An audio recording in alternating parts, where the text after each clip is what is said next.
Hello, Perla. Can you hear us okay? Yes, I can hear you. Thank you. Okay, great. We'll get started in just a minute.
Hi, Sarah. Just checking to make sure you can hear us okay.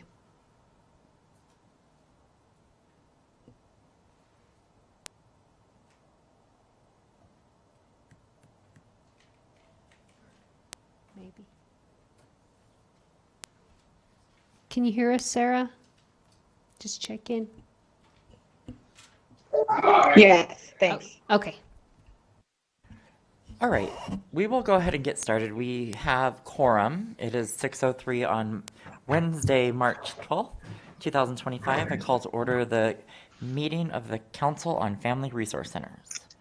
With that, do we have a roll call? We do. Jose Gomez is not present. And Corey, Here? Rebecca Paris is not present. Perla Garcia, Present. Scott Benton, Present. Jessica Mahone. Present. Did I say it wrong again? Mahon. Mahon. Gosh, and I practiced it before Totally okay. time. Sorry, Mahon. I'm gonna get this. All right, You with that, have we quorum. do have quorum. Thank you. Move on to item 2. In here, we have items for presentation, discussion, information, and/or action. Item 2.01 is approval of the minutes from the January 15th, 2025 meeting of the Council on Family Resource Centers. These were emailed out, and we have a copy in front of us if you're here. If there's any changes, if not, I'm willing to entertain a motion. This is Ann. I'll move for approval. Thank you, Anne. Is there a second? This is Perla. I second. Thank you so much, Perla. With that, we have a motion and a second. Any discussion on the motion? Prior to that, is there any public comment on this motion? Hearing none. All those in favor, please signify by saying aye. Aye. Aye. Aye. Any opposed, nay? Motion carries. Item 2.02 is presentation and discussion of the Washoe County School District Family Resource Center's funding status, including the status of grant applications and possible action to provide recommendations to staff on scheduling future fundraising and publicity events. This is for possible action. I'm going to kick it over to you, Rochelle. Okay. So this is a standing agenda item. I do want to give you an update on some of the work that we've been doing around grants. Staff mainly Lisa and Brenda and Jesse and Jean, have been working hard on grants right now. This is grant season. So they just finished up and submitted Title IV-B. They have submitted the Funds for Healthy Nevada, which is one of our largest grants. That was submitted yesterday, I think it was. And that's our Department of Health and Human Services grant. Brenda also wrote a hunger grant, which is under the Department of Health and Human Services. That was approved as a consent item by our Board of Trustees yesterday at the trustee meeting. So we are just waiting on if we get these awards, and if we do get them, how much. They are federal grants, so we'll see how they turn out. We did get a donation from a business. I was trying to look up the business in the North Valleys. Hang tight. I'll tell you in just a second.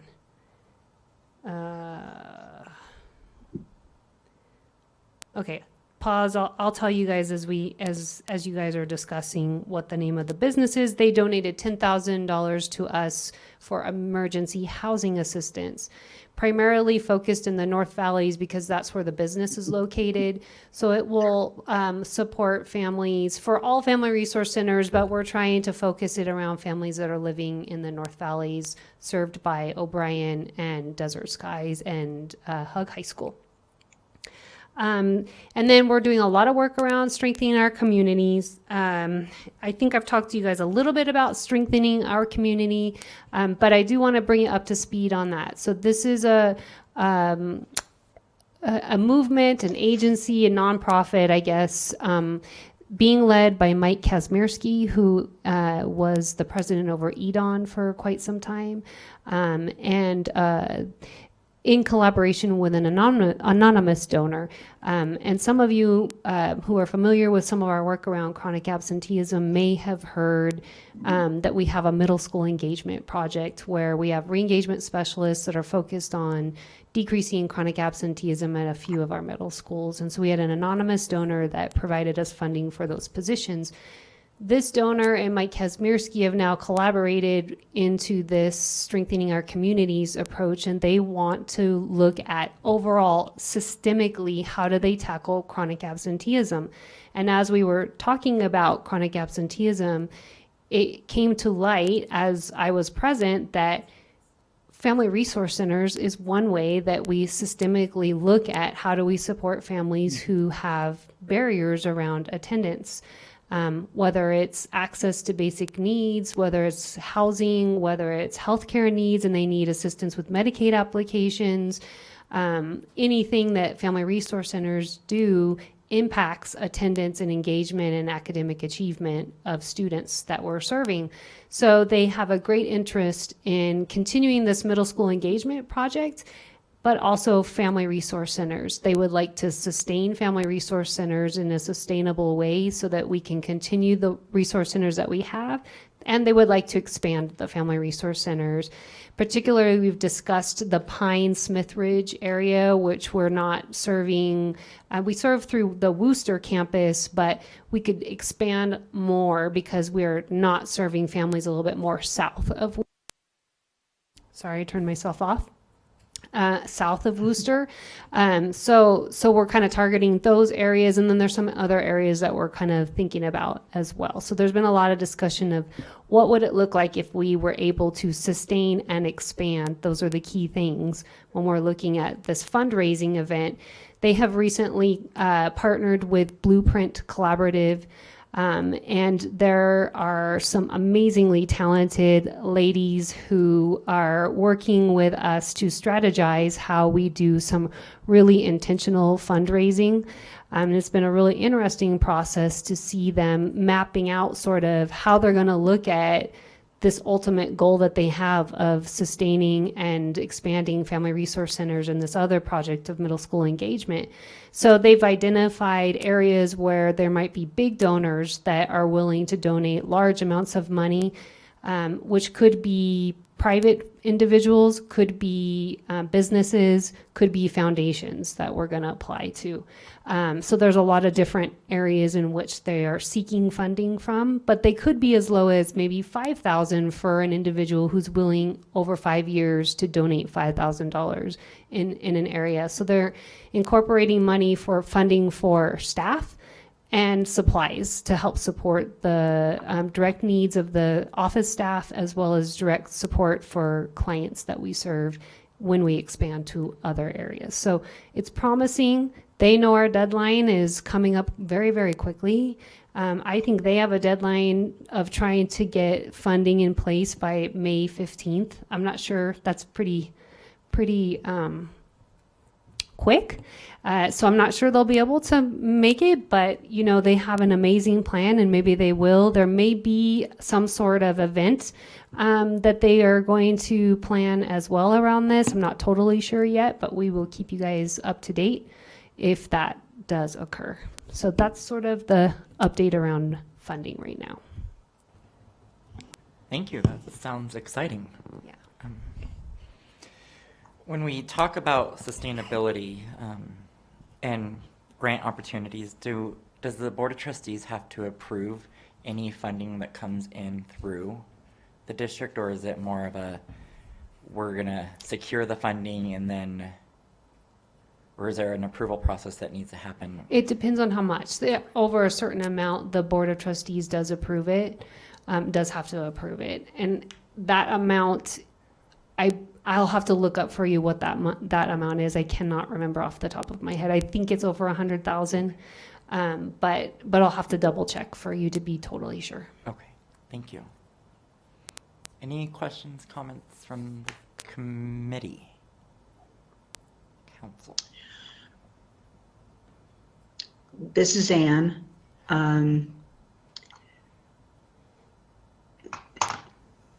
First of all, congratulations. I'm glad that is looking fruitful.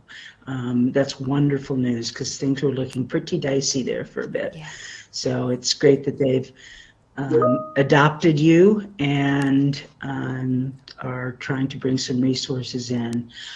I'm wondering if you've had any communications about federal funding and what you can expect to happen there. Yeah, so I've been trying to keep a pulse on it, in touch with grants. It's hard to know, Anne, right now. There's a lot of uncertainty. So yes, things are promising, and we don't know what's going to happen with federal grants. So my sense is, and some of what I've been hearing is, at least for the next fiscal year, things will sort of be flat funded. But after that, we're just not sure what it's going to look like. So, but those applications are out. We don't really have a sense of what that's going to look like or at what level we're going to be funded at. So it's hard to predict. It's super uncertain and unsure about what's going to happen right now with federal grants. It's pretty disconcerting to have things all over the map. I know. Yeah. Yeah, and Okay, Sarah thank did you. put in the chat, it is 100,000 for the board to approve. So thank you, Sarah. Thank you for the question, Anne. Any other questions? This is Perla. Perla. I did have a question. Typically for the funding, since the applications are in, do we typically know about how long it takes to get a response, or does it vary every time? Yeah, it does vary every time. I wish I could tell you. Sometimes we hear within a month. Sometimes it's been much longer than that, and we don't hear until June. That's a challenge for us because we have a process in the school district where staff who don't have funding guaranteed, they have overage rights. And so those are rights where they get placed in other positions that are similar to what they're already doing. So they have a position come July 1, which is the beginning of our fiscal year.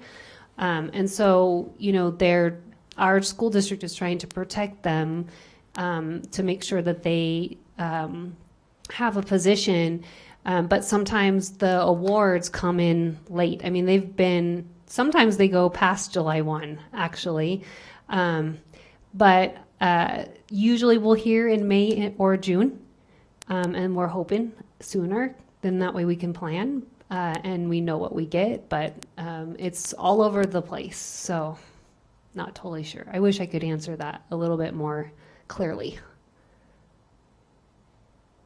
Thank you. And also just gratitude and thank you to staff for working hard on the grants. I know that a lot goes into those, so. Thank you. Any other questions for on item 2.02? And to the council, is there any action that you would like to take on this? Just as a reminder, this is also because this council has expressed interest in the past around different areas where they'd like to take action in terms of fundraising or those kinds of things. So we have it as a standing item. You do not have to take action if there's nothing you want to bring up, but it's an opportunity if you would like to. I think hearing what you have presented to us today, it lifts the concern that I might have had when I walked in. I'm hearing that there's some good conversation happening. I think fundraising is always the top of our priority to help make sure that we have money to serve the people that need the service in our communities. I think more will or could come from however the cookie crumbles with Mike and his team and his partnership. So I would like to defer until we know more of that. I want to put all of our eggs in that basket rather than us trying to do these small bake sale type fundraisers. Yeah, I'll definitely keep you all updated, especially when we meet again, as to any progress or any sort of funding that we're able to secure and what that will look like. It's going to be prioritized for staff salary.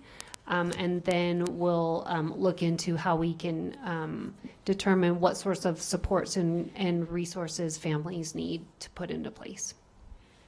And hearing that, we can have as many staff as we can fund, but it doesn't mean that we don't have access to the services that we are able to provide, the referrals, the NV Energy program. It doesn't. We don't tap out at 500 referrals to that program, for example, correct? Well, what are you asking me? So the referrals or the services that are provided at Family Resource Center, the drawback or what's withholding us from being able to provide more is the staff and the salary that the staff requires. That's correct. So the bulk of our grants is salary, right? Because they're entirely grant funded. But it's also their time and their capacity, right? So we have few staff in our centers. So if they are pulled away for a family that is in crisis that we need to support right now, but they can't come to the center, they're going to go do a home visit, and now that center's closed because we don't have enough staff to have people there to entertain people that are coming in. Okay. But it doesn't stop us from processing Medicaid applications or food bank applications or that sort of thing. Right. The more staff we have, the more we can. Yes. Okay. Yeah. Thank you. And I would say just please do keep us posted about any event opportunities to support or share that opportunity within our networks, because I'm sure the entire council would be happy to do that. Thank you. Yeah. This is Anne. I'm wondering if it would be helpful for us to express support for strengthening our community, taking on the Family Resource Centers and offering their support, or do you think that we should wait on that? I think that would be very timely. I think that's a great idea that I didn't think about, Anne. And I think any sort of formal support from the council that they could use when they're going to funders, because they'll be speaking with corporates, with small businesses, but also with just individuals that want to give back. And so individuals are interested. I mean, I don't need to tell any of you, you all do this work, that they're interested in what they're investing their money in and what will the outcomes be and what will we be doing. And so I think anything like that would be incredible. How Well, do you let's, feel that we let's can put the best, wording together. Rochelle, how do Sorry, you go feel, ahead, Scott. sorry, how do you feel we can best support the movement and not step on any toes by reaching out? If you have ideas around foundations or businesses or anything that you feel like would be willing to give at any level, sending that. If you would like to draft from all of you a formal letter of support of the efforts, I think they could use it when they go to funders as well.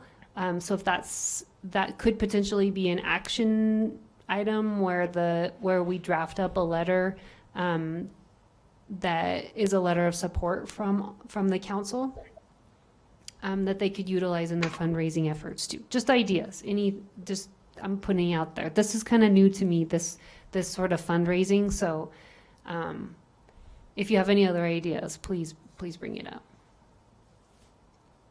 I think definitely we can. I would be draft- happy to work with someone else on the letter if that would be helpful. And I'm willing to champion that with you, Anne, so we can get that moving. Cool. Okay.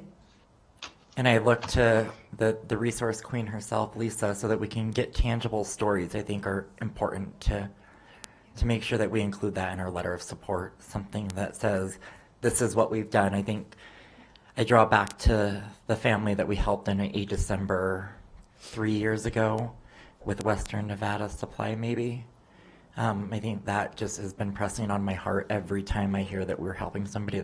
That is the big magnifying glass, but there's the small people that come in for $10 to do laundry. Like, we're still helping those people as well, and how do we capture that in a letter of support? Right. Sarah, could you tell me, if they want to move forward with doing this, do they need to vote on this as an action item? Yes? Okay. I think so. It's taking action. You anticipated my comment I was drafting, but yes, if you guys want to, if you guys are going to sign a letter of support on behalf of the committee, then you need to vote and take an action that you want to do that. So this is Anne. I would move that we craft a letter of support for strengthening our community and make that available as part of the effort. I will second that for a discussion. I want to make sure that because we don't meet until June 11th, that we can draft that and it be autonomous to who, and I think we need to decide who that person is to make the final say, but we have to do it as a group. And I think we need to discuss that before we move forward with saying yes to draft a letter. I think, like, is it something that I would sign as the chair, or do we let our staff liaison do because it becomes staff work? Is it going to come from the committee as a whole, or? So Sarah, I think I'm kicking you under the desk asking for some guidance. Is it something that we can do and not have a walking quorum, that Rochelle or Lisa or Brenda or Jean or Jesse takes lead on from the district standpoint, and then we provide feedback or we provide input? How is that best worded? I think the best way to do it, it sounds like everyone wants to move forward in this direction. But if you want to do it timely, I think the motion would also be that they would assign one person, maybe it's Scott as the chair, to draft and sign on behalf of the committee. Because I don't want you sending out to the rest of the committee, red lines and everything, because that would then be a walking quorum. But if they voted that they're okay with you drafting it on behalf of the committee and signing pursuant to their support, then you could do it without having to meet again in June to approve the contents of the letter. Okay, I so would add that to my motion. Thank you. And I will second that motion. And then an additional question, do we need to ask permission from the Board of Trustees in order to do this? Because we are acting somewhat officially in doing it. I don't think this one, because you're not representing that it's on behalf of the board. You're representing that it's on behalf of the committee, and this isn't an agenda item that you are permitted to do. Just like if you guys wanted to do a fundraising event, you wouldn't have to go to the board to get approval to do the fundraising event. That's part of the scope. If you're making recommendations to the board, obviously, then that would do that. But I think on this one, this is within your authority as the committee to do. And as long as you're just signing on behalf of the committee, you don't need board approval to do that. Great, thank you. Okay, Rochelle, you were vigorously writing over there. Will you read back what you understand the motion to be so that we can vote correctly? Okay, make sure that I didn't write it down. Oh, So this is by memory. I was writing other notes about to-dos. Okay, but as I understand it, Anne, and you second, a motion to designate Chair Benton as someone who is writing up a letter of support for the fundraising efforts for strengthening our communities on behalf of the Family Resource Center Advisory Council. Okay, thank you. Okay, And sending it once drafted and sending it once drafted. and signing. Yeah. Okay. Before we vote on that, is there any public comment? There is none. Thank you. Any other questions about the motion? Hearing none, all those in favor, please signify by saying aye. Aye. Aye. Any opposed? All right, motion passes unanimously. Bless you.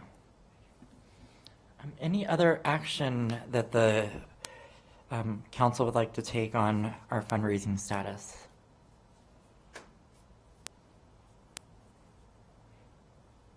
Okay, hearing none, I will move on to item 2.03, which is presentation, discussion, and possible action to provide input and approve the annual Washoe County School District Family Resource Center Action Plan describing the services to be offered at Family Resource Centers as required by the state or by Nevada Revised Statute 430A.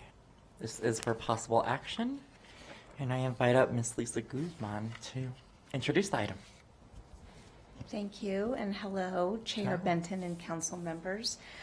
So some of you might be aware that for our state FRC funding, the Fund for Healthy Nevada, they do require an annual action plan that will identify some of the tasks that we will be embarking on during the fiscal year. So the questions are provided by the state that we're required to respond to. I actually don't believe that we were asked for an action plan last year, or for this current year, so our most recent one was from a year ago. So you'll notice that this does say draft, and with that being said, we kind of wanted to start the process in anticipation that we will be asked to submit an action plan for the upcoming year. So we're just trying to get a little bit of a head start, especially since our next meeting isn't until June. And we could potentially have to submit it by then if our funding has been awarded or shortly thereafter. So this is based on the questions that we were asked to respond to from our last action plan, but I do want to specify that the questions could easily change from year to year. So again, that's why this is definitely a draft, just to kind of get familiar with our most recent one and to try to get prepared for what they might be requesting of us. So we can kind of peruse this and get an idea of what's in here. If anything jumps out at you that you want to comment on that we should include, or any questions, please let us know. And then at some point, I think that we will come back with a final draft. So I don't know if it's possible tonight, for the sake of time, to preliminarily approve what we're working with, but again, knowing that this is subject to change. This is up to the committee if they feel comfortable or if they want more time to look at it. This is an possible action. You can decide that you need more time to look at it. Also, for those of you online, we cannot see you right now because I'm sharing the document. So if you have a comment or if you're raising your hand, you'll need to speak so that we know that you have a question or a comment on this as well. So it's up to the council if they want to move forward with approving this or if they want more time to provide feedback. I'll speak to it. This is pretty common. I think I've seen 6 of these over the course of the years, and they seem pretty standard in nature. Yes. Over the last year or so, or the prior years, have you seen much change in the requirements of an action plan? Here and there have been a couple of new questions or a couple of modifications. I've not seen any drastic changes, so I'm anticipating that it would be similar, but again, it is subject to change. And remind me, this is submitted to the state, not to the federal government. Correct. This is submitted to the state for our Fund for Healthy Nevada, FRC state kind of core funding. Okay. Is there anything included in the draft as it exists now that's different from what is currently happening in the FRCs? Any new initiatives or activities? No, I think everything was pretty status quo. A couple of things that were updated. We do reference regarding a community needs assessment, which is question 16.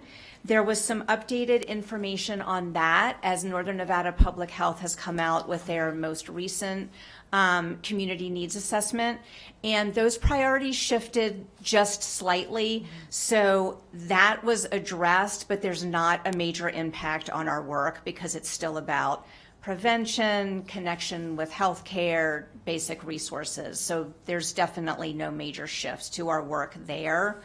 Of course, the list of our council members was updated. Our funding sources were updated. And those are really the only things that have been modified. Some data as far as the number of children in transition and foster care, which is, I'm trying to find that quickly. Thank you. Page 7.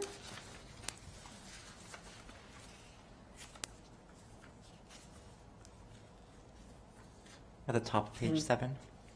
That's part of Yes, question thank 16. you, thank you. Yes, so those figures were updated. Those were really the only modifications from the last one. Great, thank you. Welcome. On that same topic, the community health assessment that's performed by the Northern Nevada Public Health, it says in here that it was done through 2025. Do we anticipate using that to submit for data on this action plan, or? Yes, that is correct, because I think it's unlikely that we would have a new one by the time that this document would be requested. Perfect. Okay. Perla, Ann, do you have any questions for Ms. Guzman?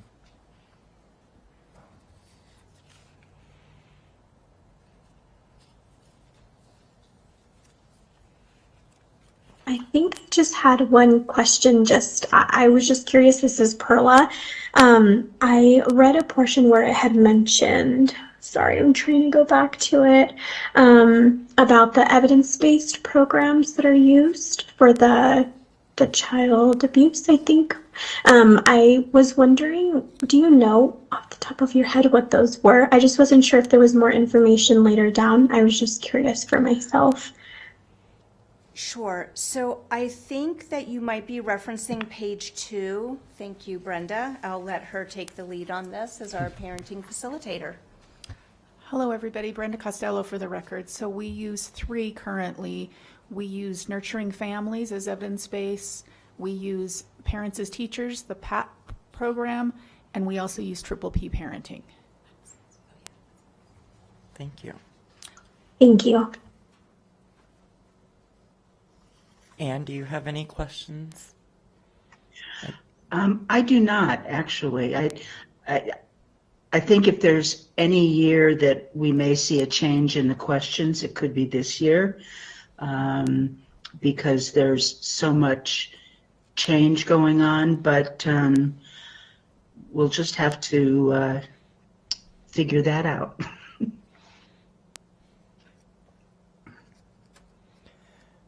Lisa, would you like a motion for us to approve the action plan as presented, give you some ability to make changes as needed once the questions or once they're asked, or how does that work? How has that worked in the past? If we approve an action plan and then they ask separate additional questions, you guys have the autonomy to complete the necessary steps to answer those correctly. I don't recall in the past that we've had changes after approval. I was just a little concerned about the timing, not knowing, when they might ask for the action plan to be submitted. So that's why I was thinking we could kind of get a head start. But we would certainly advise of any changes with the questions or the content. I think with that, I will make a motion to approve the draft action plan as presented, with the understanding that if there are questions that are not answered in this, that we might have the ability to call a special meeting to make sure that we provide the guidance and that you need, so that you're not alone in the process.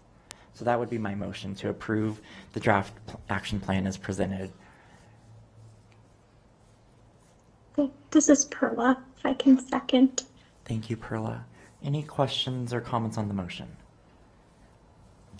I think this is Jessica for the record. I think my only comment would be to maybe adjust the motion to allow the staff the autonomy to answer any sort of basic questions that are different, but if anything would require any sort of shift in the type of service provision, maybe that's when you could pull the committee or council back in. But if there's just kind of boilerplate language that is maybe a little bit different, I don't know that we would need to approve that. I'm willing to include that in my motion. I just want to make sure that we hear Anne's voice as well, along with yours. Like, we're in an uncertain time of life. Absolutely. And there could be a curveball question that you may feel that the answer is this, but we don't know that because we haven't been asked it in recent years. So however that plays out, I trust that Rochelle will reach out if there comes a need, so that she's like, hey, this is what's being asked, and we haven't gone down that road. Yeah, Absolutely. I appreciate that, Jessica.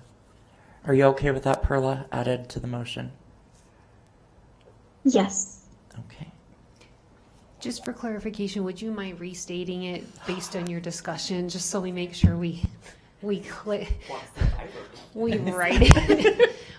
The motion is to approve the action plan as presented, giving staff the autonomy to make any adjustments once the state requests additional information that may not be included in the action plan as presented. And this is Perla, I second. See, we're doing great off of memory. All right. Any other questions on that motion? Hearing none, let's go to public comment. Do we have any public comment? There is none. Thank you. Hearing there's no public comment, it's time to make that vote. All those in favor, please signify by saying aye. Aye. Aye. Any opposed? Motion carries unanimously. Thank you. Ms. Guzman, anything else that you need on that item? No, Chair Benton, but thank you, committee members, and thank you, as always, all of you for your support. It is incredibly meaningful. Thank you. The gratitude goes back to you. You put a lot of work into this, and I appreciate all of you. Thank you. All right, item 2.04, presentation and discussion of the Washoe County School District Family Resource Center data and outreach events, including future community outreach events and volunteer opportunities. This is for presentation and discussion only. And as we invite Jesse up to the table, I want to ask a question because I read it as volunteer opportunities. Does that mean that we can staff some of the family resource centers with volunteers, provided they're cleared through the district? Correct. Okay. Basically, we have a couple or a few that do come and go through the process with our volunteer services department, and they get approval.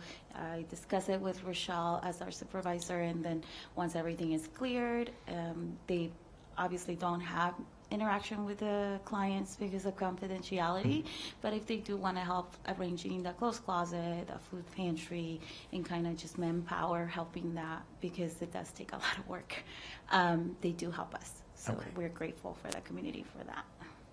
Awesome. Thank you. Take it away, Jesse. Yes, this is Yesenia Segura for the record. I'm sure each of you received a copy of the data for this last presentation from January 1st through February 28th. As usual, the data starts with our call rail phone system that we use to track all interactions with phone calls. So it includes all of our 5 locations and services we do offer with the juvenile prevention as well. And there's also a section that shows the text conversations per site and the volume, and how, I don't know if you guys are able to see the color copy or not, but that will help to differentiate the numbers in regards to the sites and the volume we do receive. Any questions that you guys may have if you had a chance to look at it? I'm looking at it now, and the one question that comes to mind is CallRail, we've had about 3 years. Just about a little over 3 years since Have we- 2020. Perfect. Have we tracked, ooh, that's been a long time. Have we tracked the data over I know we've tracked it in other means where it's quarter versus quarter in the past. Have we done that with the CallRail data?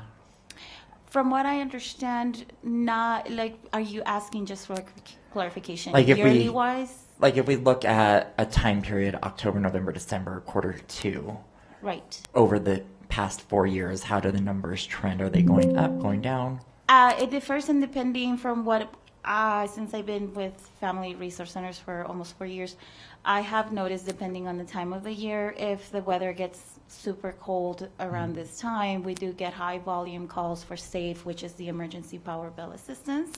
And nowadays, it's ongoingly because of rent prices going up. So it's a lot of combinations of shelter, housing, utility, food, clothing, etc. So I have seen the change even increasing even more because of those higher costs as well. So everything is just going up, and I don't know if we'll ever go down like it used to be, but yeah, those are, I have seen a higher request on that. There are times during the holidays where it does slow down when schools are off, because the community thinks, because we're part of the school district, that we are also closed when kids are not in school.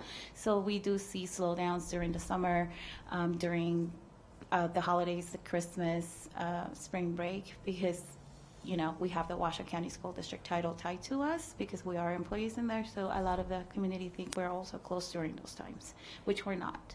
So we're open all year long. And then the other question I have, calls versus text message. I am glad that we're keeping up with the social norms, and text messaging seems to be a way of everything. Yes. Are those numbers steadily going up, or is it, are people still using phone? They are using it, but we're also seeing an increased number of senior citizens that are not tech savvy. They're not just your norm millennium type that do everything via text. So when they're 80 or 90 years old, they're not prompt to do text messages. So they do like phone conversations or in person. So, but there is an increase, as you can see, some sites more than others.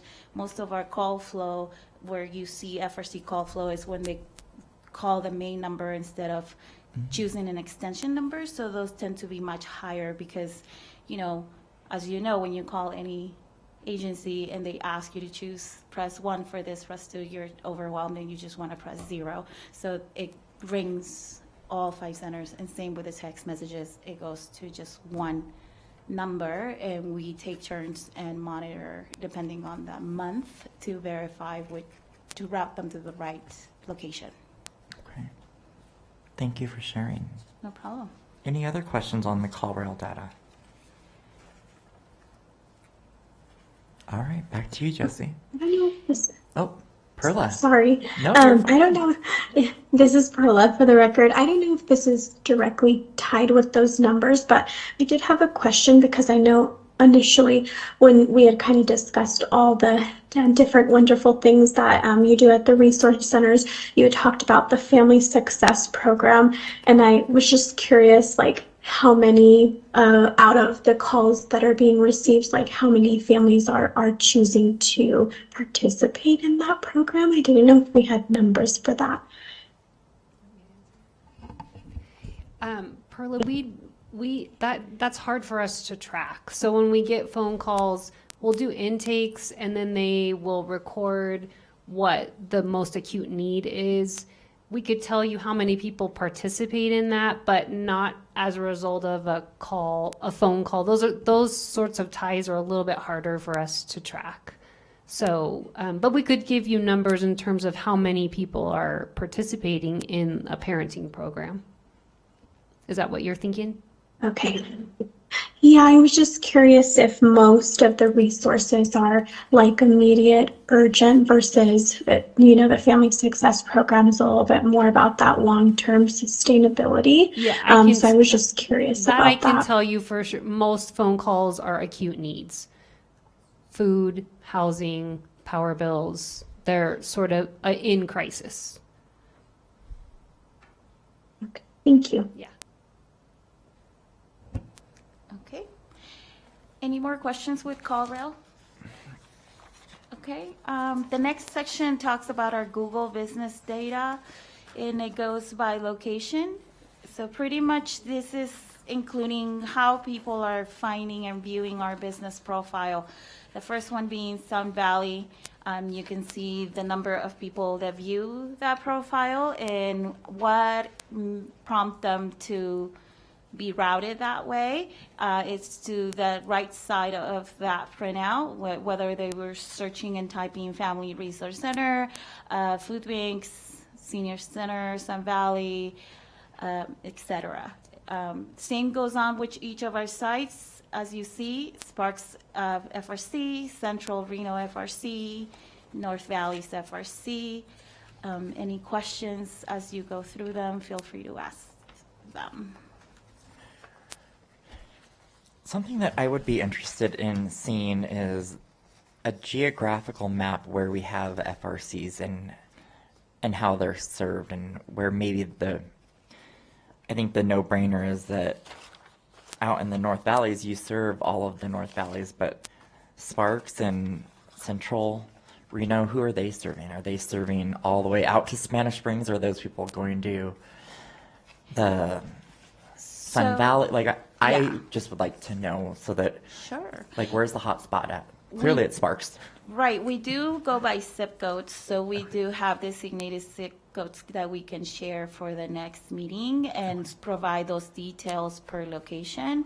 Yes, North Valley is much simpler because it has those two zip codes, 89506, 89508, but when you talk Sparks, it could go anywhere from 89431 to 89434 and then some.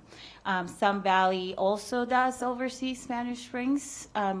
My colleagues can help with additional zip codes. From the top of my head, it's 89436 for Spanish Springs. They also serve the north, with the Feemster family, they serve the Northwest Reno area, 89503, 89523. So there's a whole lot of zip codes that we tend to focus to try to make it much more easier for the community to find us closer to their residential area. I'm really impressed with Jesse's ability to remember all those zip codes. 34 years. Okay. I However, don't remember my name. I will tell you that also through strengthening our communities, this did come up, Scott, exactly what you're asking. They want to have something where people could see if they live in Sparks and they want to support their Sparks Family Resource Center, what is the geographical area of where that center serves? And so they're going to be supporting us in developing a map where we could see geographically a visual of Reno Sparks and then the borders around within those zip codes. Perfect. And I think more, you touched on it briefly, Rochelle, is the South Reno has Central, and that's it. But are we sure that's the only place they're going for help? Are they taking the freeway and it's easier to get, or the bus route is easier to navigate to Sparks, or what does that look like? Maybe I think that information would be helpful for us to understand, like if we need to sustain and grow a family resource center, where is the untouched need right now? And I think geographically we can say South Reno, but is the data supporting that? Is Central Reno gonna cut in half if we put one down by Pine type thing? And then what happens to Central, like the what ifs, right? I just want to see what zip codes. I see the nods in the audience and I appreciate that.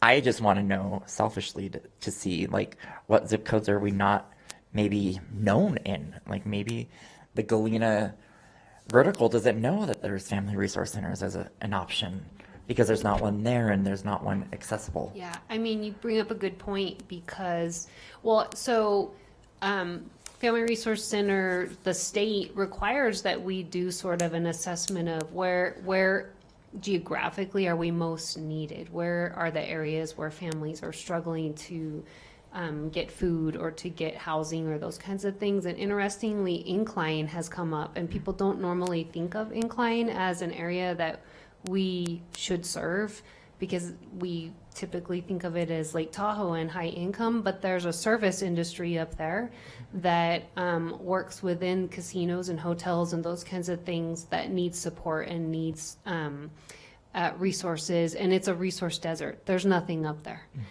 So it's an area that a local agency that's currently serving families have reached out and are coming down. It's called Tahoe Solutions, I think. They're coming down to tour in a couple of weeks some of our family resource centers to see how we might be able to partner and support families up there. And I think that's how North Valley started, is we didn't have a 5-day-a-week center. We were there like a pop-up tent, working out of trunks and cars, if I remember. I think maybe we look at that option. I know we are a resource scarce environment as the agency itself, but if it's an untapped need, we don't know what we don't know. And if we go up there one day a month and we see that it's an overwhelming support, that I think would be the story that we tell, right? That's how we got at North Valley's Family Resource Center, because Jessie was doing that work out of her meeting people that needed the help. And so I think those are the untapped stories that I would like to see so that we can present them to the bigger community. Yeah, we definitely did a lot of outreach to make sure people knew we were there, businesses and warehouses. So right now it's kind of in a good way. I like that people know we're here, but I just wish we had more staff.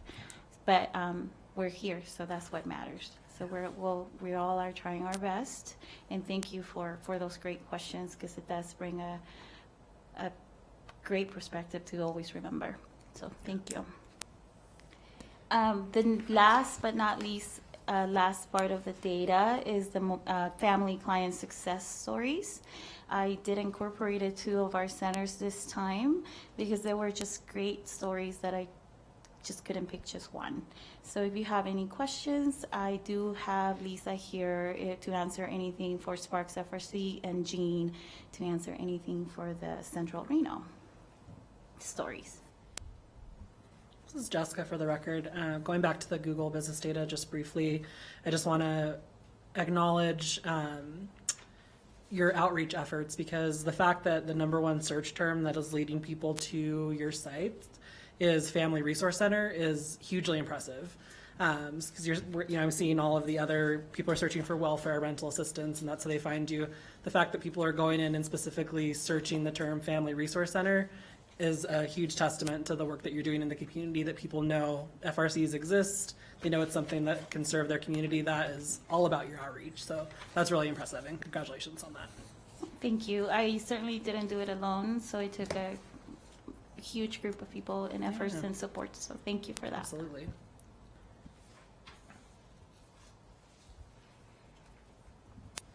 Ann and Perla, were you able to see the PowerPoint? I was trying to, I thought I was sharing it, but maybe not. Yes. Oh, you have? Yes. Okay. Okay, good. Mhm. Thank you. And before I wrap up, are there any questions on the family client success stories? No, I always appreciate reading these and hearing your guys' perspective. It means so much to the work that I do. I mean, I can't be as great as I am without you guys and the work that you do. So thank you for pulling at the heartstrings one more time and sharing the real life of what you guys go through and what you guys are doing in the community. Thank you for those kind words and saying thank you for your support and having the time to listen and to support everything we do. Thank you.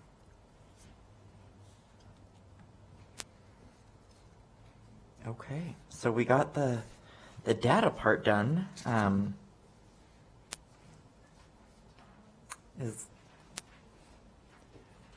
Jean, you know I've been waiting for this one thing. This one. I will take any one of the four of you guys. You guys equally are amazing. Jean McElwee for the record. Events and collaboration, it's in your packet. There is a listing of events and collaboration that we've done for the last few months. My favorite one for this month was Project 150. I had not been in Project 150 since pre-COVID. So we decided to take some of our interns to introduce them. Oh my gosh, they have so much changed since the time I went in there. The ladies, Liz, I've met her before, and she was so excited to see us. She loves the Washoe County School District, especially the intervention department. She named a few names that use her often there.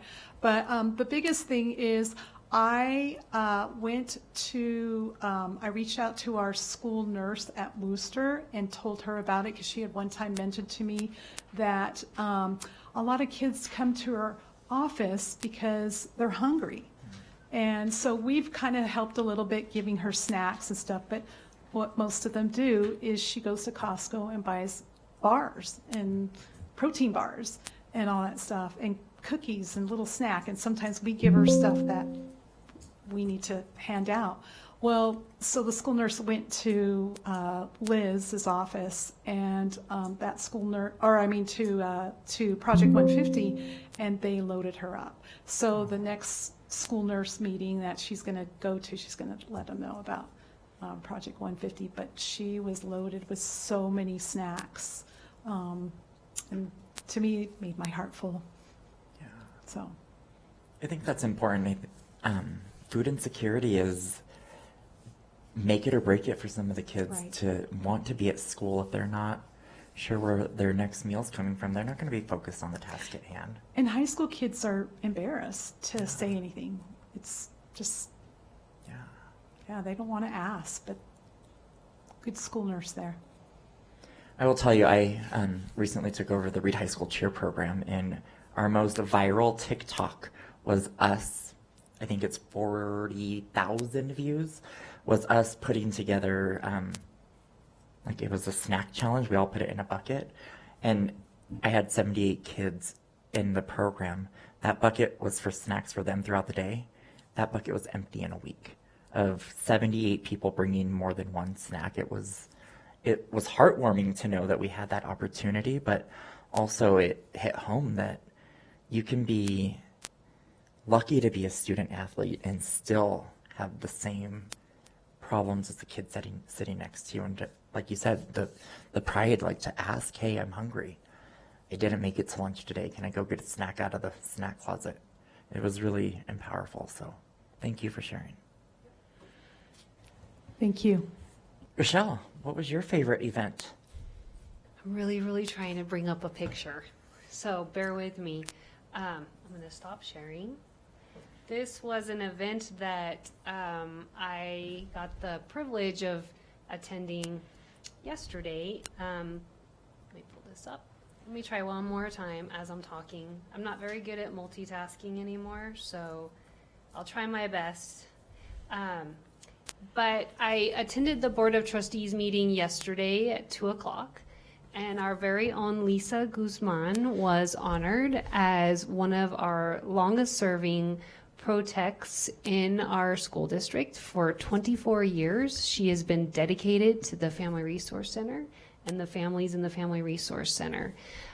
So she was honored. It's also International Women's Month.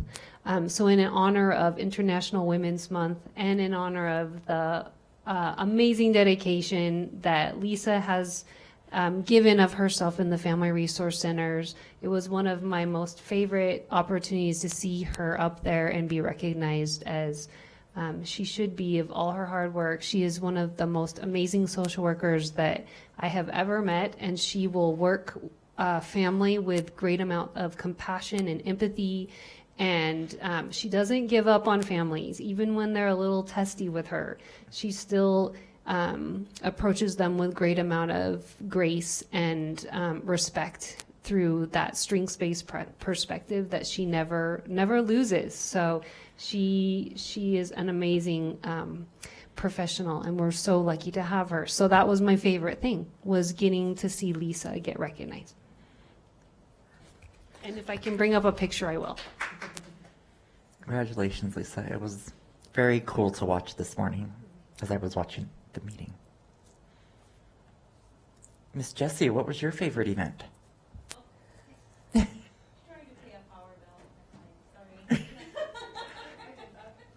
Do you need me to come back to you? Because there's somebody else in the audience that I look at. Lisa, what was your favorite event? Sparks Middle School hosted a resource fair. They had many agencies, and I was honored that they reached out to me to help coordinate with some of them to get some of the agencies in. So it was a great turnout with agencies and with families, and I was really glad to be a part of it. You might have to come up to the microphone. They can't hear you online. Sorry. Brenda, you're up next.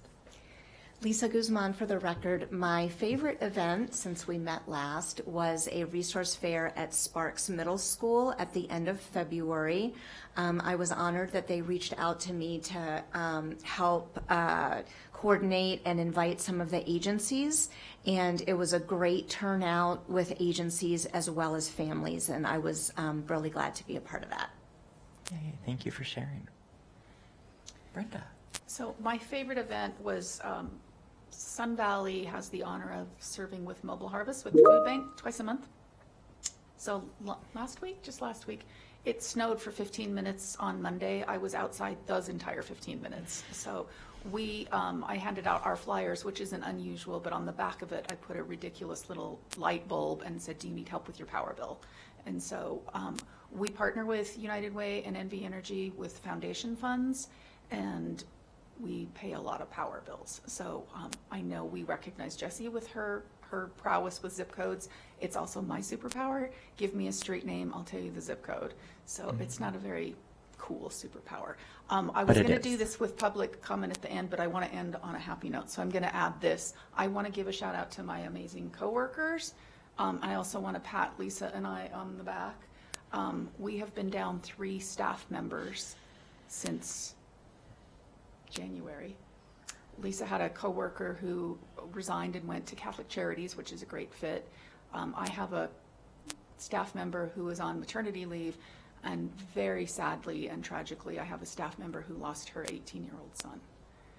And so that's 3 times 40 hours. That's 120 hours a week that we have not had staff. And our other directors have stepped in and had to shore us up both emotionally and physically, and our advocates and our interns we couldn't do this without them. So now let's end with the happy picture. Okay. I couldn't pull up I couldn't share the picture, but I certainly can send it to you all. It's Lisa happily holding her recognition. Awesome. All right, Jesse. I normally don't go to each of you individually, but I think it's so important for us to hear. I know.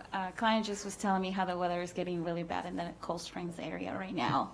She has no power. Anywho, so I went to less events. I'm trying to get used to and trying to slow down, but I did like attending the new event that Katie Grace Foundation is hosting for high schoolers that may not have the capacity to purchase a prom attire or formal dress attire with dance, they're calling it Dance with Grace.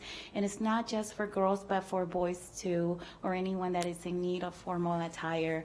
Just seeing our kiddos there and their faces and having that same experience as they would if they go to these fancy stores. They did an amazing partnership with ministries in South Reno, and they decorated the area like a boutique. It was really cute. They had dressing rooms. They had chaperones walk around with them, myself included. I don't have daughters, so I never had that experience, only with boys, and they're simple. But anywho, it was really nice to have them try on their dresses and pick what they wanted. There were 90% of those dresses were brand new, donated by local stores around the area, and they just wrapped up a new event. We had 75 kiddos throughout the whole entire district and charter schools, anywhere from 9th graders, 10th graders, 11th graders, so they can go to the dance. They were able to even get their hair done, their makeup done, all by volunteers, and shoes and dresses and pictures taken. So it was really cute. Each of the students took roughly 90 to 100 minutes for the whole entire process, and they got a goodie bag, and it's kind of like a borrowing process, because they, after they use it and they do what they need to do with it, with the dance, they then return it, and they have it, the place will pay for a dry cleaning and have it being reused again for the next student or person that may need it. So that was my favorite. Sorry, that was a really long answer, but it was really cute. Yeah, that was it. Beautiful. Thank you for sharing. Any questions from the council? Okay, we will close. Oh, This is Ann. Just one comment. Is that the FRC folks really rock. You have incredible passion for the work you do, and when you match that with your skills, it's unbeatable. Yes, I will echo that. Thank you so much, Anne. That means a lot. Thank you. Okay, we'll close item 2.04 and go to item 2.05, which is a reminder of our or a review of upcoming Council on Family Resource Centers meeting, July or June, I can't think right now, June 11th, 2025, 6 p.m. And my urge of your importance attendance is expressed. I think the 11th is this week school ends, and it's on a Tuesday?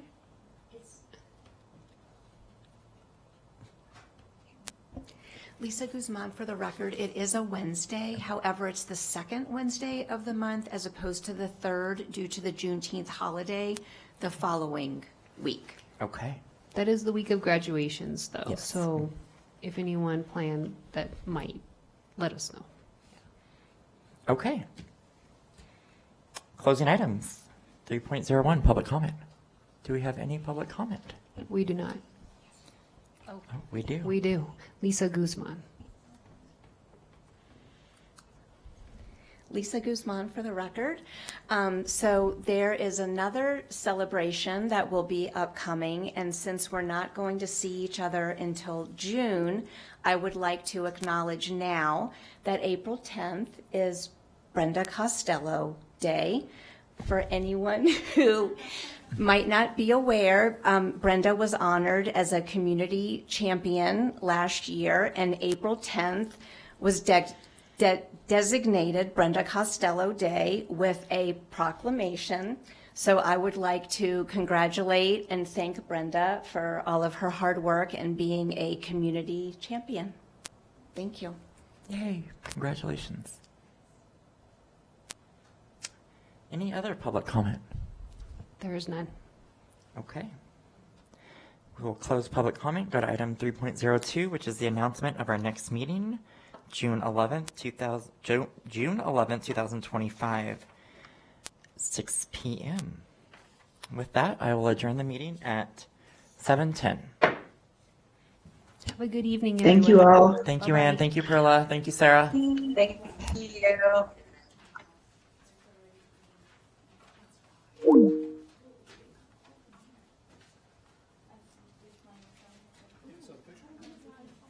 What? I know. Super good timing. I cannot figure it out. It'll like bring up PowerPoints, but it won't bring up PDFs, but sometimes